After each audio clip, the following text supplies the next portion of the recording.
talking to SNAP finalist Robert Moss about his piece, The Planets. How would you define this style of painting here?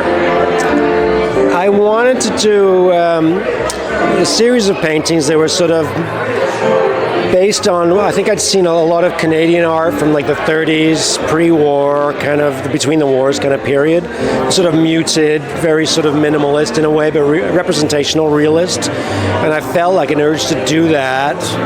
And so I was, I just put together a lot of images, working with models and photography to kind of capture those moments in that way. And this was one of them.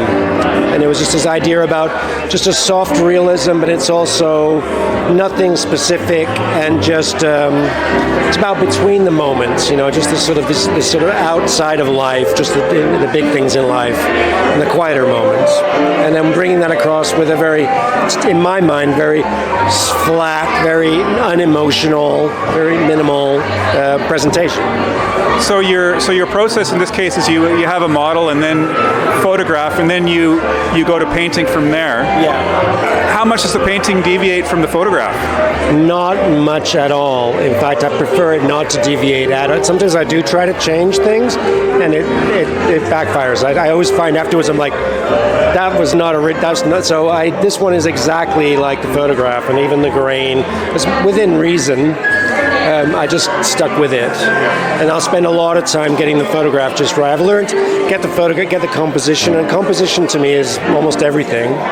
So get the composition right, and then even afterwards cropping and changing things. Even this one, I think I cut 3 inches off the top of the panel at some point just after I'd started, because I wanted to sort of crush her in there a little bit. Then I sort of regretted that maybe, but I'm happy with it now. So it's all about planning. And my other work I typically do is abstract, which is very, very little planning. But this, if you don't get it right in the beginning, I find I want to get it all figured out and then just spend the time with the craft, which to me that's the enjoyable part. The title, The Planets, can you talk to me a little bit about that? I had another title that I was working with that I wasn't happy with. And then my friend Dara, who's walking around here, he came over one day and he said these images, these shapes reminded him of planets. And I was like, oh, the planets. And then I just, in relation to that piece of music, a whole piece of music, and in relation to her sort of dreaming and the idea that she's sort of floating off into space, I just asked him if I could use that for my title. And it just sort of happened one day. So that was how that came about.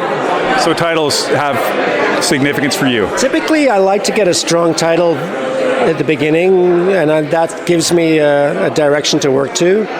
It's really important to me, the title. And if I don't have a title, I usually won't start the piece. And this was a problem because I wasn't super happy with the title, but I did feel strongly about the piece. So I was happy to get a title before I got too far along, Robert, thanks for talking to us tonight. Best of luck on the show. Thank you.